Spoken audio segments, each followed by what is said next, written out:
Well, hello there, boys and girls. Welcome back to Zero Sigma, where we're continuing some more Crash Bandicoot. It might look a little bit better graphics than what you remember as a kid, but it's because it's the remaster version. Now that we got that out of the way, Shane's here with me. What's up, y'all? He didn't really... Oh, this is the pig level. No, it's not the pig It's level. not the pig. The pig is the other direction. I think I'm going to get chased by some Indiana It's the Jones. boulder. Yeah, it's the boulder stuff. But we're kind of... We have a few topics that we were kind of carrying over from the first part, if you're sticking with us. Oh, yes. I will kick it off real fast. Okay. The internet comment etiquette thing, it always just cracks me up. He's the driving on salvia guy. Oh, yeah. But okay. all of his videos at the 9-minute 11-second mark is always coincides with him saying 9/11. So like he edits all the videos perfectly so that like the first time he says 9/11 in a video, it happens at 9/11. Oh my God. And it's just like this stupid gimmicky aspect of like he is so committed to this joke. George Bush did 9/11 every single time. Oh my God. Well, so like that's like we kind of did that in the last episode, except for I'm not going to work that hard to try to make that happen right at the 9-minute 11 mark. No. I wish. Ooh, that takes don't come any closer. I like the pig one because it goes. They got really creative with this stuff because it's like nice. Did I just like perfect that level 100%? You might have. Hey, look at that. Nice. I got a gem. Yes, I was just on the sticks. I'm the host of this crappy show that I love to do for some reason, but it's fun. It's a hobby because right now we're not making any money, so who cares? We're going upstream now. But we were kind of going off of... we were talking about Sarah Silverman a little bit in the last episode, and Shane was just saying how much he loved the Sarah Silverman show, and I'm just also remembering just like how many, and you can like chime in here because like one of the things that I've always been curious about is like why they never do so well is like whenever comedians get their own shows. Like, it's like reverse now. It's like it used to be that like you had to be a good like you do stand-up comedy and like you get noticed enough and have good enough material that you get a show, and now it's like you can't be a stand-up comedian without like having some kind of like other media stuff. You know what I mean? Yeah. Because you're not popular enough to fill out the kind of venues that like effectively pay you enough to do it as a job. You know, it's like it's not like one of those things where it's like you're a good stand-up now you got a show. It's one of those things where it's like at this comedy club it's this guy seen as this show. You know what I mean? Yeah. What I'm more referring to is like the TV show. Like they get their own like TV show where it's like a bunch of short, short sketches or bits or whatever. Like Sarah Silverman show, and like I feel like what's his name? Dave Chappelle was like the best one. Dave Chappelle like he earned every bit of like extension. Wow, oh, really? That was a quick one. He earned every bit of like each season renewal that he got because that show was just pure gold. God, I'm just trying to think of any like other famous comedians that got this show, but like it only really lasted like Dimitri Martin, I think is one of them. No, Dimitri. Oh yeah, he did. No, you're right. He had like a short. I think it died when Carlos Mencia got blown up. Like the Mine of Mencia. Yeah, yeah. I think Tosh.0 is probably the only different one because the format is so different. Yeah. You know? But I think it's just I think it's like one of those things where it's just with the times and like different formats come and go, and like there's some things that get floated like the one I always think of is literally Saturday Night Live. I'm like, has Saturday Night Live been funny in the last decade? I don't think so. I mean, all they have to go off. I was gonna say all they really have to go off of now is just like political stuff, and like it's kind of funny, but like it's always been that way. It's always like funny because like I don't. Oh Jesus! Oh, I know what you mean though. Like the DI, like when you're jumping and stuff. Oh sure, I just wanted to just take a dip. You can still go back in the bonus hole too. Oh, I can. Look at that. But like I don't have really that much time to pay attention to everything that's happening in the political world. Like all the different press conferences and like the people getting in trouble for whatever, and I don't know, but it's like it's kind of funny, and I'm like, I get the joke. I'm sure in the real life, like the real life hearing or whatever, this one dude was doing a lot of this or whatever, like the joke that they seem to keep doing. Oh, come on, Jesus.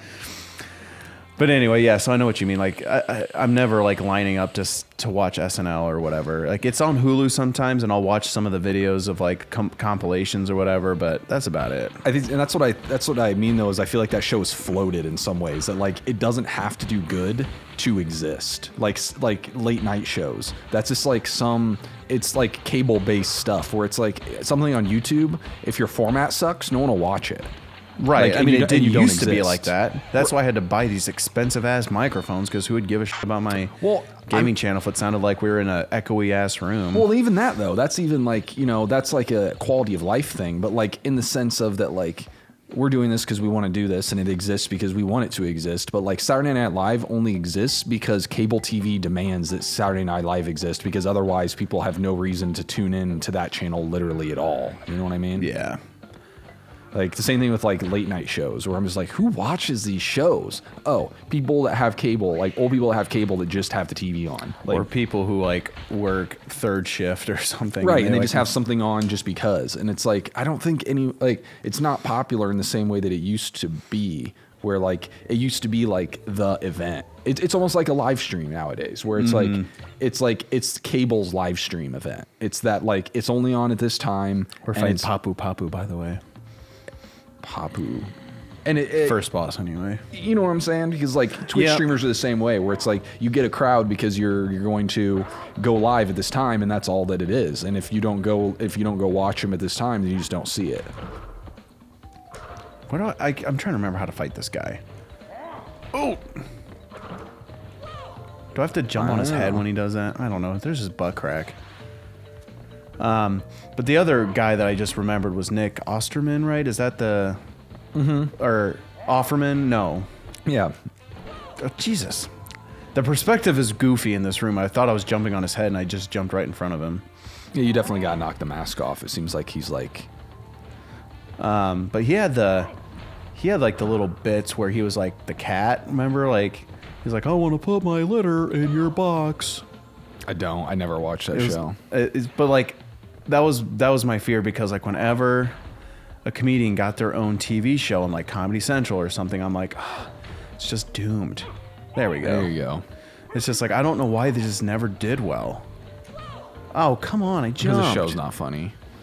Well, it's just like, their comedy is great as a show on stage, like as stand-up, and it's just like you translate that to like a 30-minute show or whatever. It's just not gonna.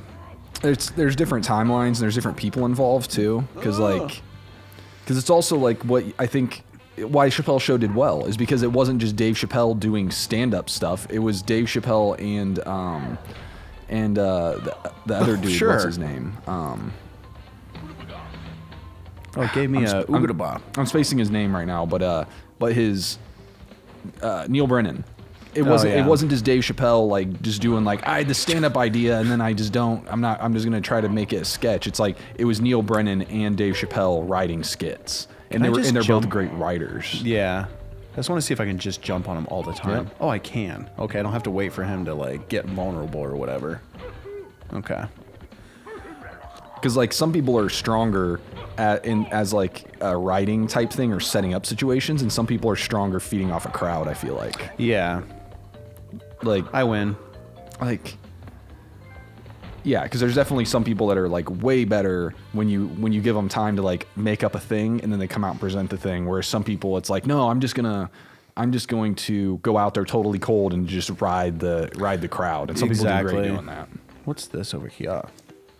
Oh, it's a time machine. Sounds like here. I might want to save. We'll go to this file here.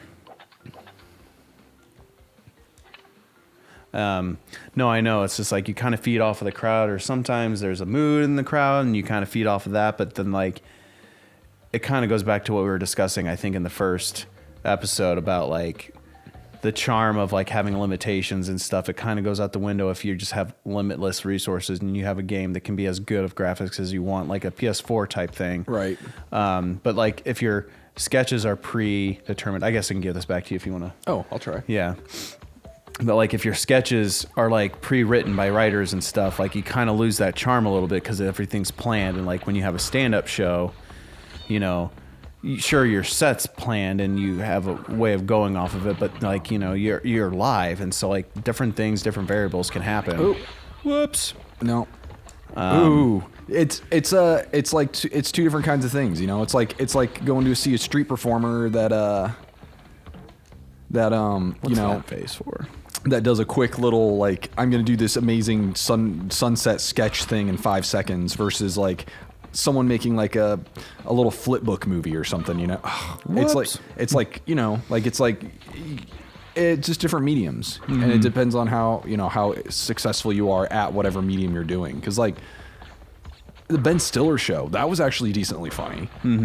And like Ben Stiller, he's an awful, like I wouldn't ever watch Ben Stiller do stand up. And like his comedy movies that he's in, it's like, you did not help write this movie. Like it is just such a cheesy concept. Yeah. But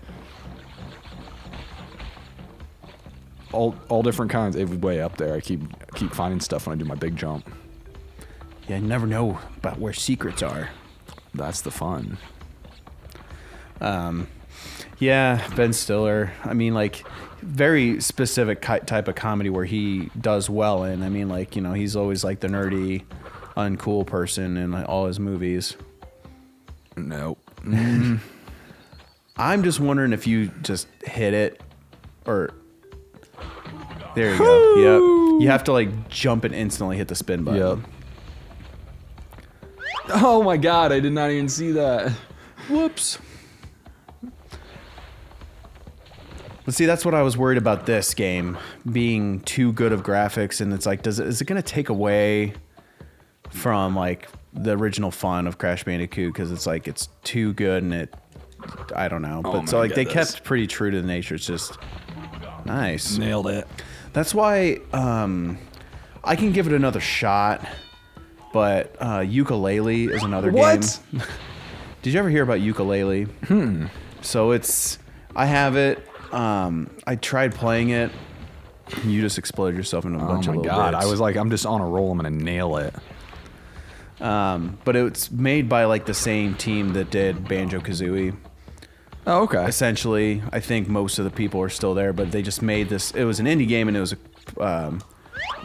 Do you just want to run off the edge again, dude? Cool. It's some of these slopes, they don't quite read your. Yeah, the perspective's a little weird. That's why I was having trouble with Papu Papu. But it was a game that was kickstarted, and it's, you know, like essentially an indie company developed whatever game. But I don't know. It's like it's, you know, you're like this lizard, and your partner in the backpack is a bat this time, and it's like open world, and you got to collect, you know, essentially your jigsaw puzzle pieces, or like your stars from Super Mario 64 or whatever. Do we get a game over? 100% did. I can literally, like, I'm just awful at like making particular jumps. We'll try this one more time and see where we're at time wise, because I am getting railed by like these little baby jumps. But anyway, so Ukulele was like, it looks good, and it has such a good concept behind it, I feel like. But my only problem with it, and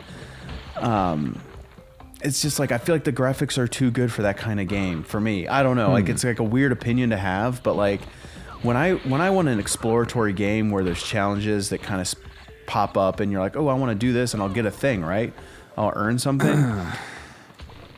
But like, I don't know, it's such a weird thing, because like I can see the entire level, and so like there's parts of me where like, ooh, I want to go there, but half the time when the graphics aren't good enough and the draw distance isn't there, like from an N64 game playing like Banjo-Kazooie, it's just like you're kind of running around, and then like you just kind of come across things because you couldn't see it from way in the distance. I don't know, like it kind of takes the exploration out of it. It's just too good of graphics, if you kind of catch where I'm talking about. It teases you a little too much, where it's like, oh, you took all the time to, dude, I've like jumped into that thing twice. You like to jump like forward and to the left.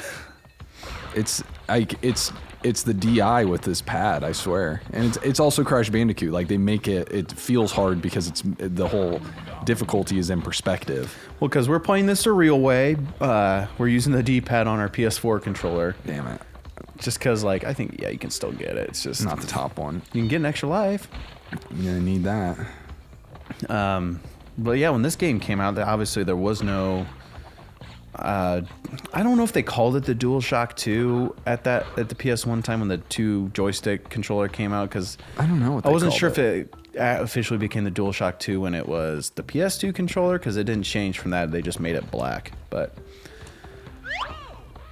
I literally like. I think it's because those boxes they put like particularly in that spot to make it difficult.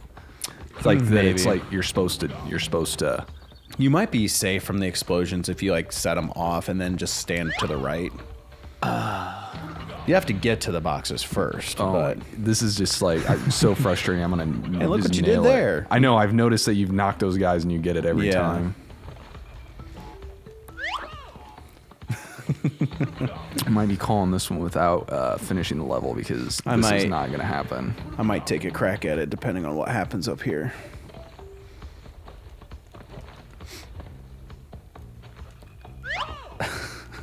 All right, let me take one more shot. I don't know. Legitimately over that. Like there's no way. Like I overcorrect or undercorrect. Let me just see how I do here. Rolling Stones. If you start me up, I'll never stop. Okay. Yeah, there's a fine line though, where it's like you make stuff look too polished and too good. You're gonna be like, I'm missing out on stuff, and it's like, no, it's just a look at it. And it's like, oh well. Okay. Yeah, you're making me be super careful on this level, but you do a high jump here. There's a thing or two. Oh yeah. There he is. Yeah, I think he's like the little sidekick of the main bad guy. Oh, there you go. But for whatever reason, I just wasn't. I got you. I just wasn't feeling the magic of that game. I wasn't feeling like I was playing a nostalgic, right, Banjo-Kazooie style. I don't know what it was.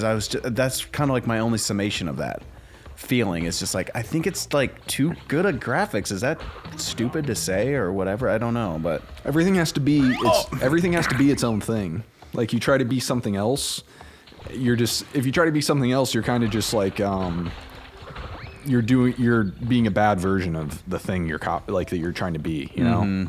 Like I'm way into comics, and like I don't want every comic I read to be painted artwork, but the people that do painted artwork, the ones that I like particularly, it's like I like that yours is painted. I don't want to read every book that's painted, and if other people tried to do it and copy you, it would be probably crappy because you're doing it perfectly. But yeah. Come here, Mr. Turtle. Gotcha. All right, checkpoint. So I got some. So you can knock these guys straight into that thing. Or I could just get eaten by them. I was trying to line it up, because you want to line them up just right. Gives me an oogada boogada. What's his name? Ugga Bunga or something? I honestly only know the sound he makes. It's obvious that I never played this as a kid, so. Well. Alright, I'm gonna. Now you get a straight jump. Yeah, so that's what I was thinking here. Wow. Bah. There we go. Stupid. Oh, wait, I didn't have a pit on the other side. I thought I did too. I thought it was a straight jump. Okay. I didn't realize that I could just. Oh, yeah, here. Silly Bandicoot. Oh, that was stupid. Oh, that was slick. Okay. Let's go on. Okay. Whew. Wow. Throwing a moving platform at me. I'm on to you. Naughty Dog. This is Naughty Dog's first little franchise that they created. Oh, hey. Can I not get you? Nope. Oh, nice. I think I hid away all the fruit though. All right, here we go.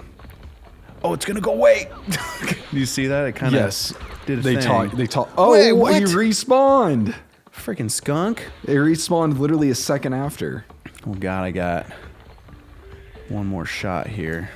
God, the checkpoint put me so far back. I guarantee I was so close to beating. That had to be one of the last jumps. Ugh, man, not very forgiving. I just gotta not panic on that platform like last time. Because I was just like, oh, it moved, so it's probably gonna drop. Ooh. All right, Mr. Plant. Or I'll just jump on you. Okay. Did my high jump. I didn't see anything.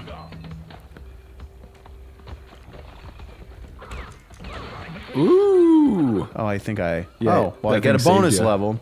So you have to get tortured by our horrible gameplay for a little bit longer. Oh, boy. Here we go. I feel like my contact was just ready to pop out of my eyeball right there. I was just like, I'm focused so hard. Oh. Here, I'll try and go back here. Yeah. Nice. Give me that. Give me that Wumba fruit. Need that. Yeah. Oh. Man, if you just be a little bit quicker and grabbing her. Got to be careful how I say that. But She's being kidnapped. Then what's his name? It's already assault. Won't be able to get his hands on her.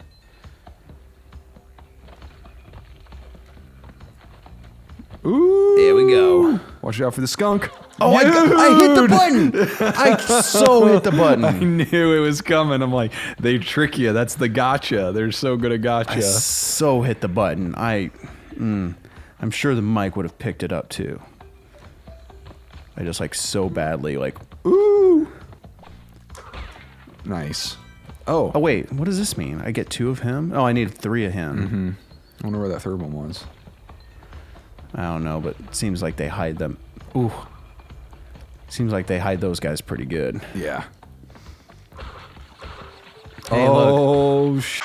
I missed a bunch of boxes, but I don't care. We beat that super hard level. Yeah, wipe your brow. That's where Crash is at, though. Is like you get a few levels where you're just like, okay, and then they jump it up, and you're like, okay, that was tough. And then they're going to introduce a new mechanic. Like, it's poor guy got beat the hell up.